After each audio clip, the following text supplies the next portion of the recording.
just give it a moment to breathe. And also, again, say welcome to everyone, wholeness and balance vibration. Good day. It's Sunday.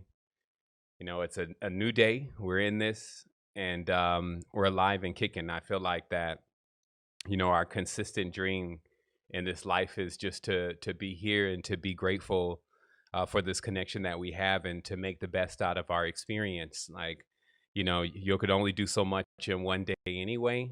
And it's great that we have an opportunity to start our days with this.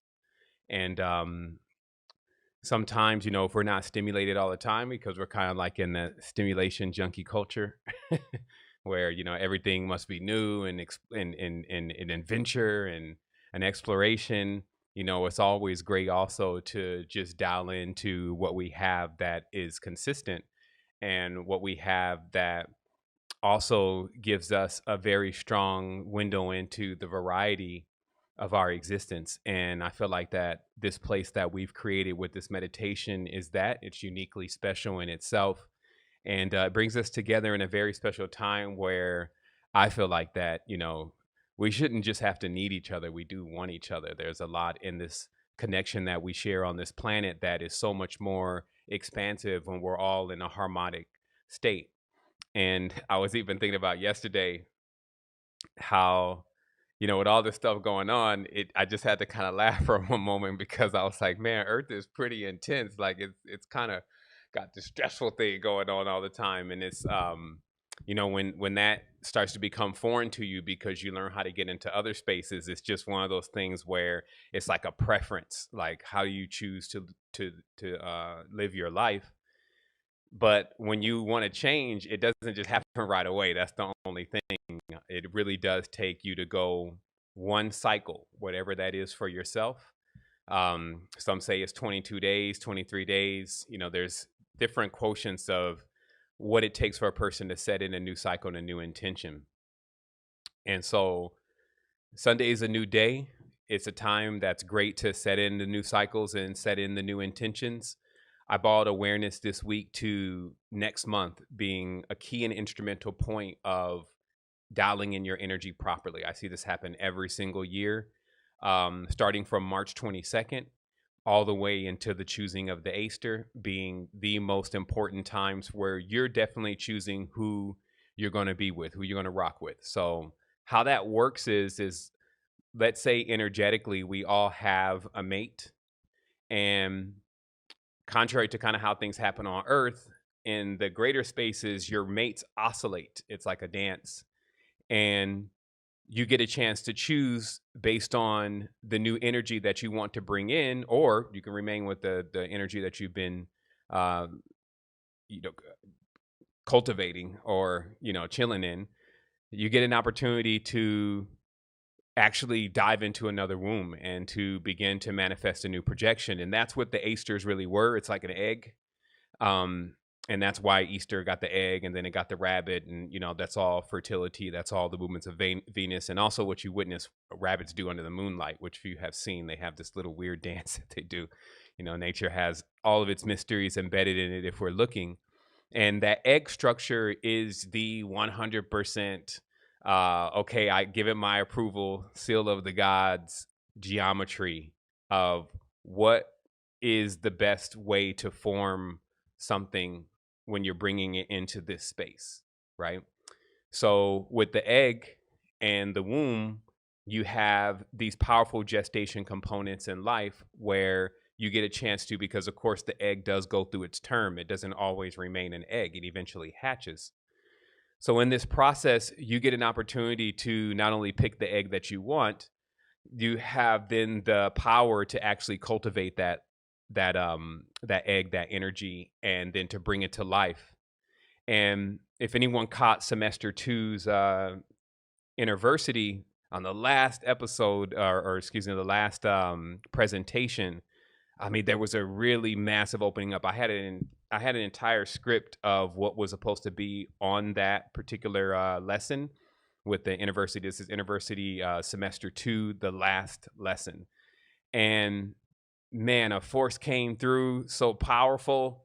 It was like, you don't even need to go by that script. Here it is. We're going to dial it in from first. We're going to take it to the atom and just see the geometric structures there. Then we're going to take it to the occult world, and then we're going to take it here and take it there. And it was just an amazing experience because there was a lot of diagrams and things that I already had, and they all connected at one time. And what it led into is this awareness that we're ruling from the egg. This is the esoteric term, ruling from the egg. And what it's an awareness of is that actually, on the, let's say, the expanded high levels, if you may, that many beings are still in the egg phase, but they're fully conscious and fully sentient. And that the egg actually is a diagram for a certain level of maintenance of not only power, but also like a continuous perpetual existence, right? So imagine that if you have 5 trees that bear different fruit at different times, and you staggered or planted those trees to where when substance ran out from one tree, it was ready at another tree ad infinitum. This is like the keys to, let's say, physical perpetual existence, is to have your nourishment consistently coming in unceasingly. And then when you notice with the egg, it has the yellow, and then it has what is around it. And if you study the egg, you know that what is around it, what we call the egg white, is what the egg is eating to nourish itself. So imagine a perpetual existence where this nourishment never runs out. And what is in the center continuously develops itself as it has the protection of what is going on or what is outside to seal itself in and to sustain itself, basically to keep from being distracted and bombarded by all types of light and distractions and all the things that can disturb growth. And then this egg and what was inside of it would reach such a stage of sentience that it would be able to project. Some would say rule, meaning actually being able to make things happen from inside of an egg. Okay.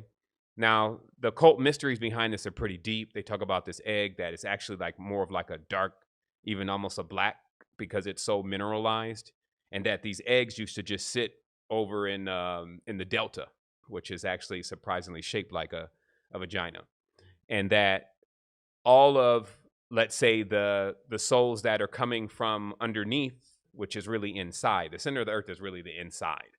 Things are birthed from the inside of the earth first. They're birthed underneath or in the lower layers, also called the netherworld, and then they push their way up through the netherworld and simultaneously gaining experiences from the layers that are inside of these realms as they go through, right? So they're gaining essence and energy. So with you yourself, having this powerful diagram of awareness of how to connect into the new aspects of self and exactly what that germination process would look like, then it just becomes timing. It becomes about timing being a big part of this, because as you see, even with the woman's cycle and her gestation processes, she can tell everything about where she's at, whether she's fertile, whether she's a bit, let's say, reaving, like pulling energy, or giving energy, like the moon does in its new and its full phases. And that can all be told by time. So it becomes a good time for us to actually see that, well, if you're going to be given the keys to your ship, you got to know where to steer it. And if you've possibly given those keys to someone else or something else, and maybe it just wants you to be sad, maybe it just wants you to be sorrowful, maybe it just wants you to, I don't know, starve yourself, neglect yourself, and it's telling you that as a solution, if you don't actually feel that that is what space you want to inherit, especially from 3/22 all the way to, we'll just say, the end of April. So we're in the end of April, and there is when the choosing of the Easter is finally done. It stops like Easter, but because the Gregorian is always off 3 or 4 days, who knows? It slips. It's a leap year. So it's really like to the end of April, you'll be straight. And then also we know that I think it's June, somewhere in June 8th, 16th, June, somewhere in there. This is when the real All Hallows Eve actually begins, and we already synchronize and crack that as the ancestors are actually visiting us, the world of the dead, because of the vibration and frequency, and then bringing us our gifts. And I guess let me speak clearly on that. Like everybody knows that. So anyway, so after this process of Easter, right? So you choose your egg. You choose the energy you're gonna roll with, and you do this by your actions, of course. This is not like something that you have to be like try to find all these different deities and then start calling, this one deity. And that's not what we're talking about. We're talking about that by your actions and by your handling yourself, how you're handling yourself. And I've always recommend just handle yourself in balance.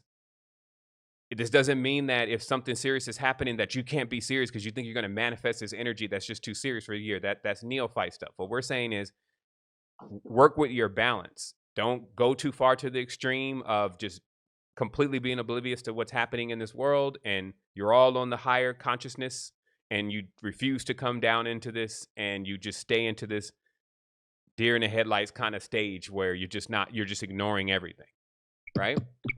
And then likewise, don't slam yourself to the pavement, stay in the anxiety, be completely letting others determine what your future is going to be, getting too caught up in the news and all that kind of stuff. You want to be right in between.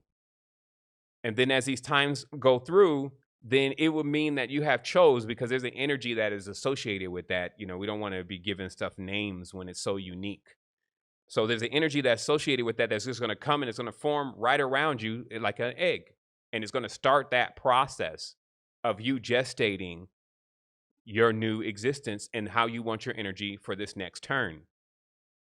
So also, right after that, to help solidify that, just so you know what goes on astronomically and what goes on metaphysically, is then the energies that are going to give you, let's say, this essence, this power, this gift, this skill, they begin to visit you from a certain day, which we know is June 8th, somewhere in there, all the way up to this is November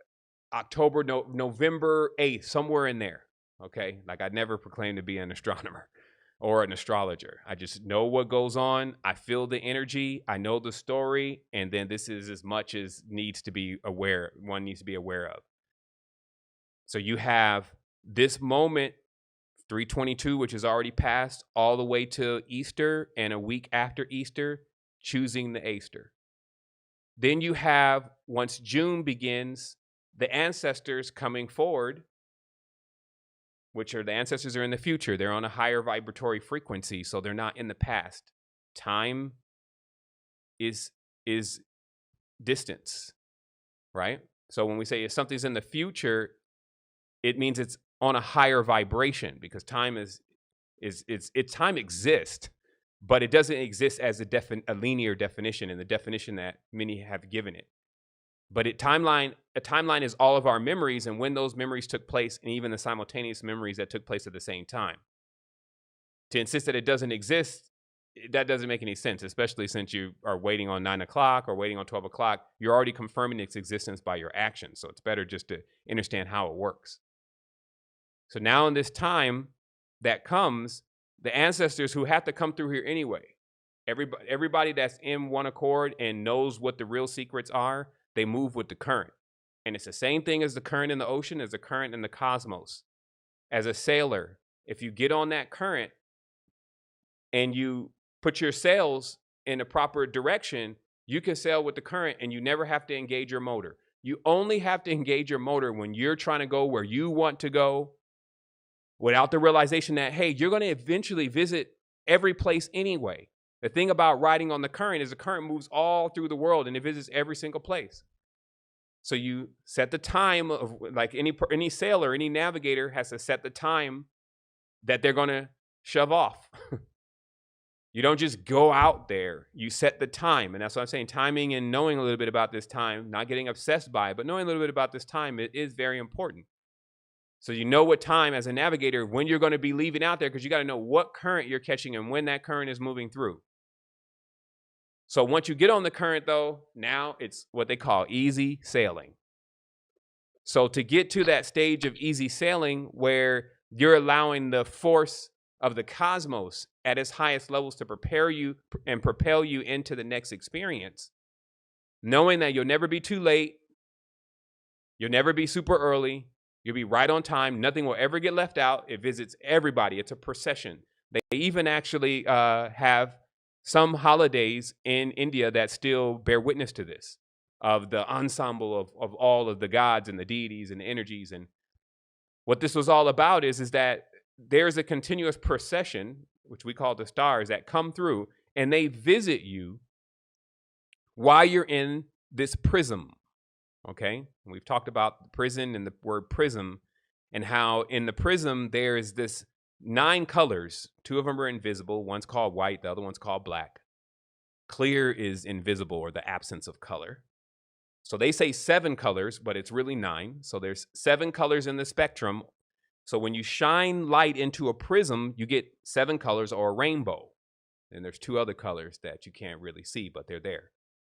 And when we say we're in the prism, it is a cognate sometimes of we're in the prison, because there are frequencies and bandwidths here. And so there's literally like a break where something stops and something else begins. Versus in the all, there's no end and there's no beginning. So here in the prism, there's these limitations, which we talked about, allow us to be perceptive of different variants of our power, and it takes us through a course of an awareness of just who we truly are, internally and externally alike. Ancestors have zero chill about what experiences they're taking us through, and what they want to show us is really possible, so that we just snap into it at some point, like, okay, I get it. Limitless. How do you learn the limitless? And if you think that there's anything that can be presented that is impossible inside of the English language, you are wrong, especially the English language and most other uttered languages. Everything has been tested out. Everything has been explored already. This is how you test the code. Like, language is a code. So you have to test it. You have to do every single thing inside the language. So ancestors have done every single thing to know the boundaries and the reaches of what we can say and what we can conceive. Even in hidden languages and tongues, what can be said and what can be conceived. And then once you get on the tip of the sun, and we talked about this before, because at this point, in many cases, depending on your vibratory frequency, you could be in the wake of the sun. I believe that's like being behind something. Like, say if a boat is flying and you're just behind there. You may be holding on to it doing your jet ski, but you're still behind it. So in many cases, the sun is moving and spiraling through, and then we're in the back catching all the stardust of the sun's experiences. The realities at times that are being projected are far gone, meaning they're things that have already taken place, but we're living in them as if it's new for us. That's really the whole story to parenting, that we've been through as parents, much of what the child is going to go through. So we can stay behind the sun, and it could keep projecting this reality, and us then living the reality after the sun. Or we can get on what I call the tip of the sun.